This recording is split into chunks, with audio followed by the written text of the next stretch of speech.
Hello. This is a video to kind of go over this particular picture of hot and cold air masses over part of the globe. And as we see here, the picture is centered over the northern hemisphere, showing North America and the North Pole. And the reason I want to discuss this picture at length right now is that a lot of people, when they see this photograph, and this is from a couple days ago, February 20th of 2018. I don't know exactly where it comes from. I believe it's some satellite image data. But it has been going around Facebook, and everybody uses what they know to try to interpret why things are happening, of course. And I do the same thing, so I want to share with you what I know and how I would interpret what's happening here. Now, why I picked this particular picture is very important, is that a lot of people, when they have been seeing the cold temperatures in North America, think that, well, doesn't this mean that global warming is not happening?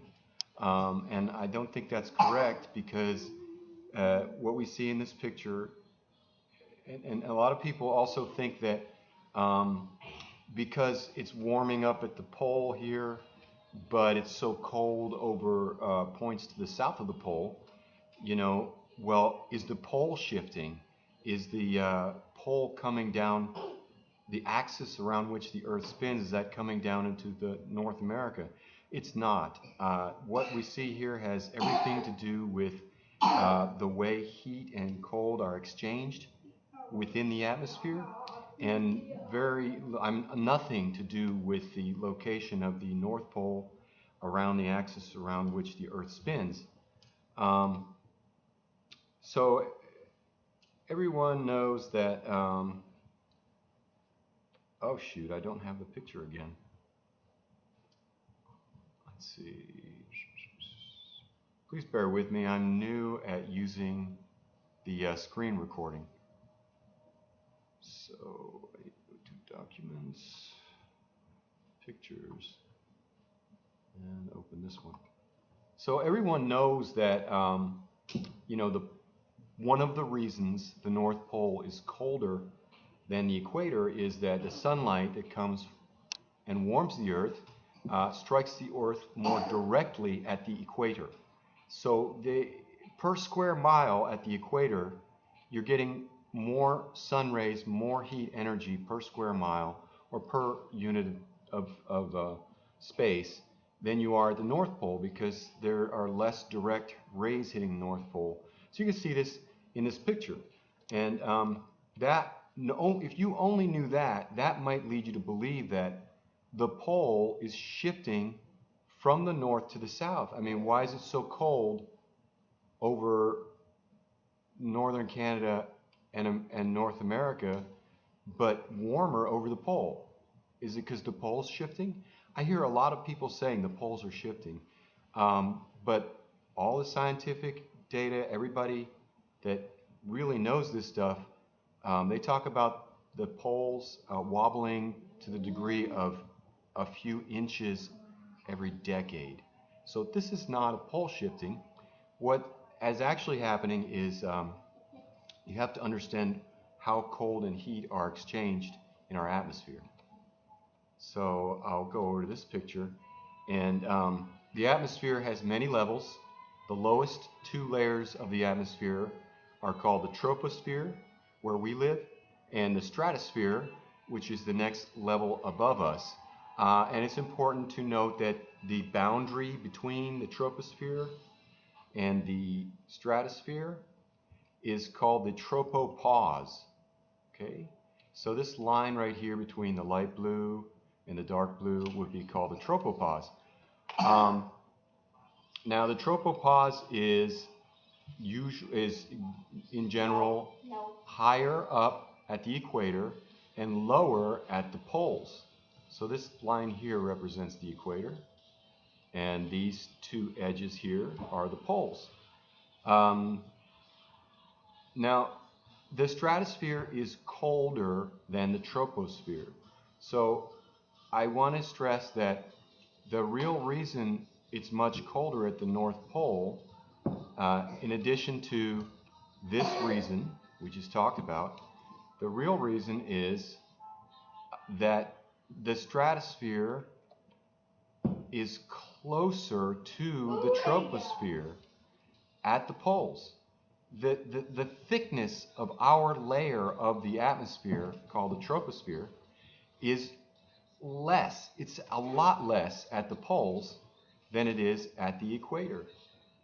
And the reason for this is that warm air is less dense, so it's got a greater volume per unit of air, which means that the same amount of air is thicker here.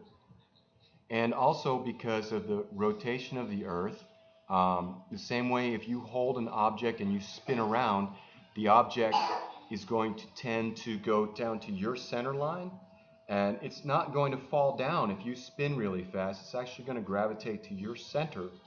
And the same way the rings of Saturn are going around the center of Saturn and don't break up, and the material that make up the rings don't go all over the place. Our atmosphere also has a tendency to gravitate towards the equator, and then it is through the hot and cold movement of air that the atmosphere circulates. So the takeaway from this is, why is it colder at the poles than it is at the equator? Well, the main reason is because the temperature of the stratosphere is very cold, and the stratosphere is closer to the Earth's surface at the poles. So going back to this slide, this kind of exchange of heat and cold is the driving force behind all those things we know about our weather. The hurricanes, the cyclones are times when heat is being sucked up off the surface of water or off a hot spot in the Earth, and it's going to get exchanged up, that red line going up into the cold areas of the stratosphere. And then you have these intrusions of cold from the stratosphere down to our level, which are in weather time and in science speaking called tropopause folds, and they will push down.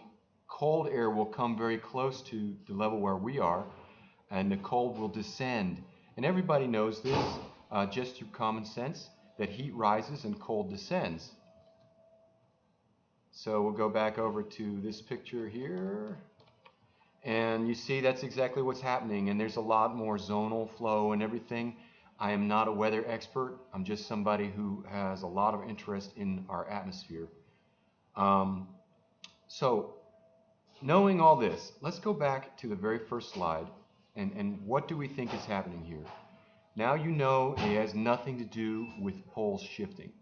What it does have to do with is warming. Warm air is coming up off the Pacific, bringing a lot of heat and moisture towards the pole, and the pole is becoming hotter, and we have right here what's called a tropopause fold. That's what I would understand this as. The cold air from the stratosphere normally is locked in up here, what the weather people are calling a polar vortex, but it's not only just because it's at the pole, it's because of the coldness of the stratosphere. That's what I'm trying to get across in this video. So why is it cold here? It's not because the poles shifted down, it's because the stratosphere is lower here and it's cold. Cold air coming from above us, not north of us. So that's my video. I hope it's helped. If you've managed to listen through my rambling and all the extraneous other noises going on here, more power to you. Thank you very much for watching.